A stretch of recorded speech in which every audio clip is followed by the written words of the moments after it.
Queridos hermanos, vamos a continuar nuestras reflexiones. Y esta vez quisiera comentar con ustedes o profundizar con ustedes algo sobre la autoridad. Ya hablamos la vez anterior algo de esto, pero es un tema muy central. Piensen ustedes que el padre Kentenich desde su niñez tuvo problemas con la autoridad.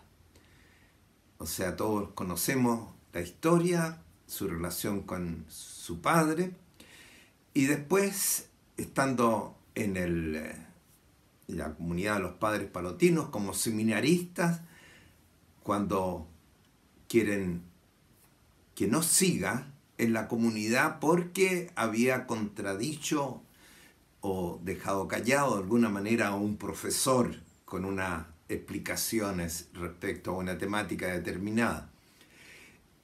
Y después, dando un salto, ¿no es cierto?, el problema con el nazismo, él va al campo de concentración porque por alguna cosa, ¿no es cierto?, no estaba de acuerdo con la autoridad de Hitler, ni mucho menos.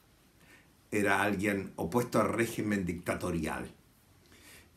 Y después, todo lo que sabemos y que se ha ventilado últimamente, el problema con la autoridad del Santo Oficio. Fíjense que en ese contexto, el padre Kentenich, desde el inicio prácticamente, tiene claro: yo tengo que encarnar y ejercer otro modo, de otra forma, la autoridad. No justamente como él la había padecido en muchos casos, sino que otra manera de ejercer la autoridad. Y esto lo comento brevemente con ustedes porque creo que es algo que nos toca a cada uno de nosotros. Normalmente poseemos algún tipo de autoridad y la gran pregunta es no si tiene que haber autoridad, porque no hay ningún gremio, ninguna comunidad que pueda existir sin autoridad. La pregunta es cómo la concibo y la ejerzo, esa autoridad. Lo primario para el padre Kentenich es tener autoridad moral. O sea, él mismo exigirse en su autoformación a ser una persona que dé confianza, que tenga autoridad moral. O sea, que no diga una cosa y haga otra cosa por su lado, digamos. O sea, personas de una pieza, confiables. Eso era lo primario. Y lo segundo era: lo importante son los demás, las personas a las cuales sirvo yo. Lo importante para la autoridad no es su propio provecho, sino que el provecho de los suyos.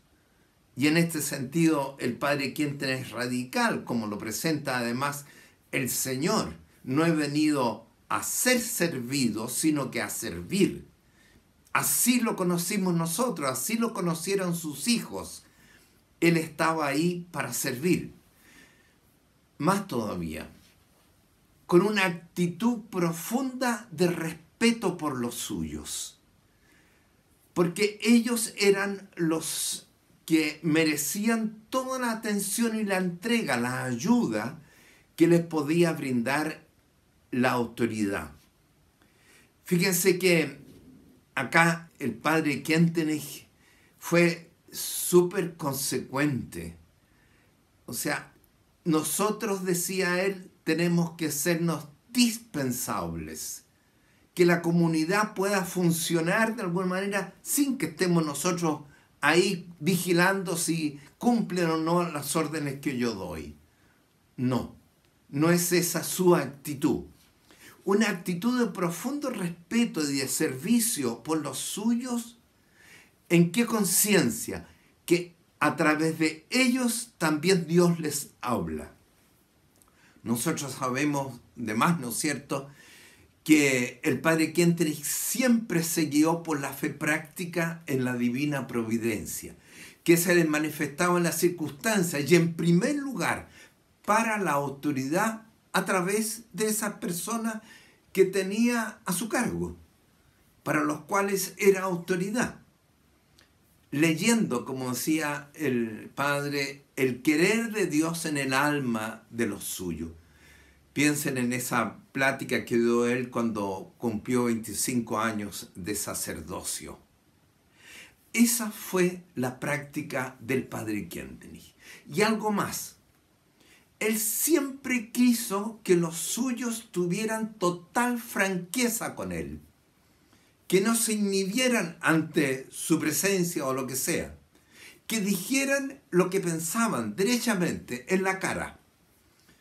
Hay un hecho que a lo mejor lo han escuchado ustedes alguna vez de parte mía, porque para mí me impresionó mucho el padre Günther Pohl, uno de los grandes de la segunda generación en el fondo.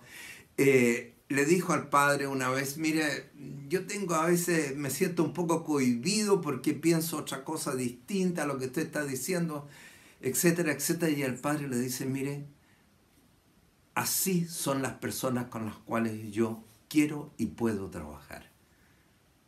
Con esa franqueza. O sea, nosotros teníamos total libertad. No estábamos ahí con miedo o temblor. ¿Qué pensará? No. Podíamos y debíamos, en ese sentido, en el querer del Padre, ser tremendamente francos con la autoridad. Bueno, estas son otras reflexiones en torno a esta crítica de abuso de autoridad del padre Kentenich. Que el Señor y la Mater los bendigan mucho a ustedes.